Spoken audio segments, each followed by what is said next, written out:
മഴത്തോരു മുൻപിലെ പുത്തൻ സ്റ്റോറിയിലേക്ക് ഏവർക്കും സ്വാഗതം. ഈ സ്റ്റോറി ഇഷ്ടപ്പെടുവാണെങ്കിൽ സബ്സ്ക്രൈബ് ചെയ്യാനും അതുപോലെ തന്നെ ലൈക്ക് ചെയ്യാനും ഹൈപ്പ് ചെയ്യാനും മറക്കല്ലേ. അങ്ങനെ അലീനയാണെങ്കിൽ മനുവിൻ്റെ മുറിയിൽ പോയെന്നും പറഞ്ഞുകൊണ്ട് കമല വലിയ പ്രശ്നം ഉണ്ടാക്കുന്നുണ്ട്. അവസാനം രോഹിത്തും കൂടെ ആ മുറിയിലുണ്ടെന്ന് അറിയുന്ന കമല ആകപ്പാടെ ചമ്മി നാറുന്നുണ്ട്.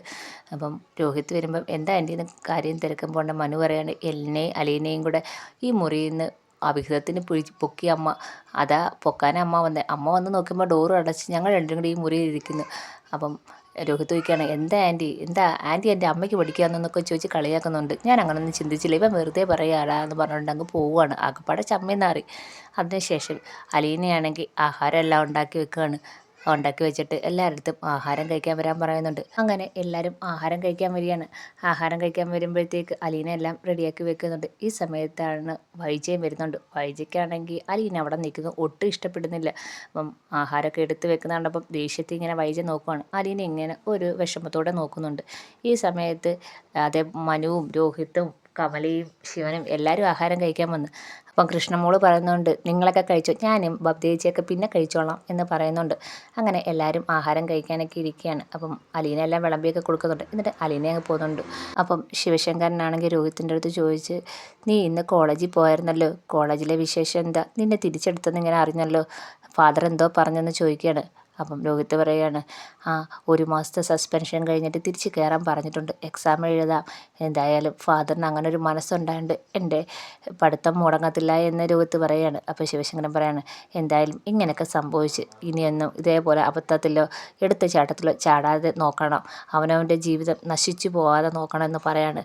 ഇപ്പം ഹരി ഉണ്ടല്ലോ ജയിലിൽ കിടന്ന് അവനൊന്നും ചെയ്യാൻ പറ്റാതെ കിടക്കുകയാണ്. അതേപോലെ നീയും ഇനി ഒരാപത്തിലും ചെന്ന് ചാടലെന്ന് പറയാണ്. എന്തായാലും നീ രക്ഷപ്പെട്ടു വന്നല്ലോ എന്ന് പറയുകയാണ്.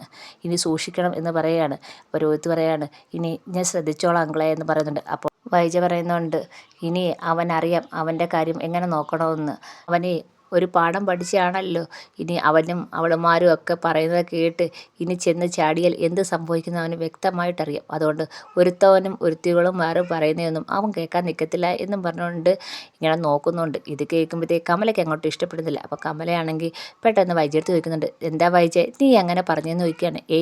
ഞാൻ പൊതുവായിട്ടങ്ങ് പറഞ്ഞതാണെന്ന് വൈജ പറയുന്നുണ്ട്. അതങ്ങനല്ലല്ലോ, എനിക്കെന്തോ പറഞ്ഞതുപോലെ തോന്നിയല്ലോ, എൻ്റെ ഹരിമോനെ കുത്തി പറഞ്ഞതുപോലെ എനിക്ക് തോന്നിയല്ലോ എന്ന് പറയാണ്. അപ്പം കമല ഇത് പറയുന്നത് കേൾക്കുമ്പോൾ മനു പറയുന്നുണ്ട് അതുകൊണ്ടായിരിക്കും അമ്മയ്ക്ക് പെട്ടെന്ന് ഫീൽ ചെയ്തതെന്ന് പറയുകയാണ്.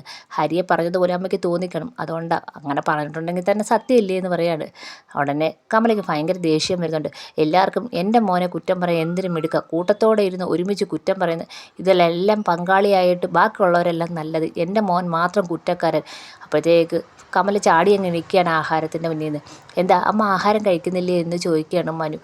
നിങ്ങൾ തിന്നുകയോ കുടിക്കുകയോ എന്തെങ്കിലും ചെയ്യ്, എന്നെ ഇതിനൊന്നും വിളിക്കണ്ട എന്നും പറഞ്ഞ് ഭയങ്കരമായിട്ട് ദേഷിച്ച് അവിടെ നിന്ന് അങ്ങ് പോവുകയാണ്. വൈജ ആകപ്പാടെ വല്ലാതാവുന്നുണ്ട്. എന്നിട്ട് മുറി കയറി കതോടൊക്കെയാണ്. ഇത് കിടന്ന് വൈജ ആകപ്പാടെ വിഷമത്തിലാവുന്നുണ്ട്. കാരണം വൈജ അങ്ങനെ പറഞ്ഞുകൊണ്ടാണ് കമല എണീച്ച് പോയെന്ന് വൈജയ്ക്ക് മനസ്സിലാവുന്നുണ്ട്. അപ്പം ശിവശങ്കരനാണെങ്കിൽ വിഷമിച്ചിരിക്കുകയാണ്.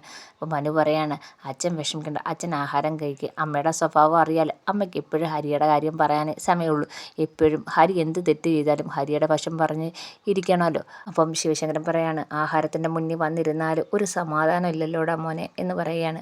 ഇത് കേൾക്കുമ്പം കൃഷ്ണമോള് പറയാണ് ഇതിനെല്ലാം കാരണം ഈ അമ്മയ്ക്കൊന്ന് വായടച്ചിരുന്നൂടെ, ആഹാരം കഴിക്കുമ്പോഴെങ്കിലും എല്ലാവർക്കും ഒരു സമാധാനം കൊടുത്തൂടെ, അമ്മയ്ക്ക് വേറെ ഒരു പണിയില്ല എന്ന് ചോദിക്കുകയാണ്. ഇത് കേൾക്കുമ്പോൾ വൈ ചോദിക്കുകയാണ് ഞാനതിന് എന്തോ പറഞ്ഞ് എന്ന് ചോദിക്കുകയാണ്. അപ്പം കൃഷ്ണമോള് പറയാണ് ഇപ്പം ഈ കാര്യം ഇവിടെ എടുത്തിട്ടത് അമ്മയല്ലയോ ആവശ്യമില്ലാത്ത കാര്യം സംസാരിച്ചത്, അമ്മയ്ക്ക് മിണ്ടായിരുന്നൂടെ. ഇത് കേൾക്കുന്ന വൈജയാണെങ്കിൽ അകപ്പാടെ വിഷമിച്ചിരിക്കുകയാണ്. അലീന ഇതെല്ലാം കണ്ട് സങ്കടത്തോടെ വിഷമത്തോടെ നിൽക്കുകയാണ്. വൈജയ്ക്കാണെങ്കിൽ അലീനയോടുള്ള ദേഷ്യമാണ് ഇതിനെല്ലാം കാരണമെന്ന് അലീനയ്ക്ക് വ്യക്തമാവുന്നുണ്ട്. അതിനുശേഷം മനു പുറത്തിരിക്കുകയാണ്. അങ്ങനെ മനുവിൻ്റെ അടുത്തേക്ക് അലീന ചെല്ലുകയാണ്.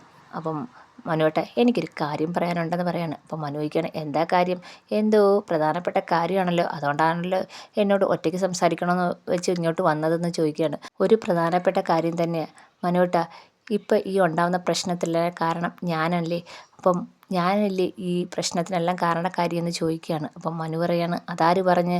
അല്ല, എനിക്കങ്ങനെ തോന്നി. ഞാൻ ഈ വീട്ടിൽ നിന്ന് നെടുമ്പുരയ്ക്കിൽ നിന്ന് പോയി കഴിഞ്ഞാൽ എല്ലാ പ്രശ്നവും തീരും, എല്ലാവരുടെയും ദേഷ്യവും വിഷമവും എല്ലാം തീരുമെന്ന് പറയുകയാണ്. അപ്പം മനു ചോദിക്കുകയാണ്, നീ ഇവിടുന്ന് പോയി കഴിഞ്ഞാൽ എങ്ങനെ പ്രശ്നം തീരുമെന്നാണ് നീ പറയുന്നത്?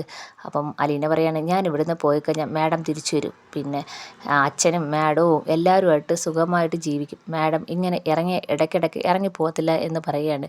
അപ്പോൾ മനു പറയാണ്, നീ ആ വീട്ടിൽ നിന്ന് പോയാലാണ് പ്രശ്നത്തിന് തുടക്കമാവുന്നത്. എങ്ങനെ നീ ആ വീട്ടിൽ നിന്ന് പോയാൽ പ്രശ്നം അവസാനിക്കുന്നത്?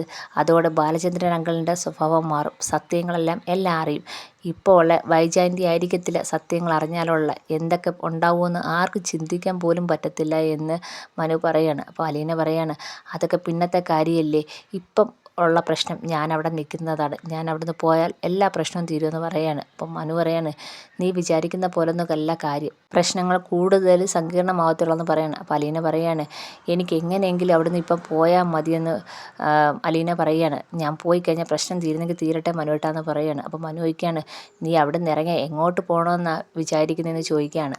അതുമാത്രം ഞാൻ ഇതുവരെ തീരുമാനിച്ചിട്ടില്ല, അതിന് എനിക്ക് മനുവേട്ടൻ്റെ സഹായം കൂടിയേ തരൂ, എൻ്റെ കൂടെ മനുവേട്ടൻ നിൽക്കണമെന്ന് പറയാണ്. അപ്പം അലീനയുടെ അടുത്ത് മനു ചോദിക്കുകയാണ്, അലീനെ നീ എന്തൊക്കെ ഈ പറയുന്നതെന്ന് വല്ല പിടിയുണ്ടോ? അപ്പോൾ അലീന പറയാണ്, ഇതേ ഉള്ളു ഈ പ്രശ്നത്തിന് പരിഹാരം, മനുവേട്ടൻ എൻ്റെ കൂടെ നിൽക്കണം, എനിക്ക് വാക്ക് തരണം എന്ന് പറയുകയാണ്.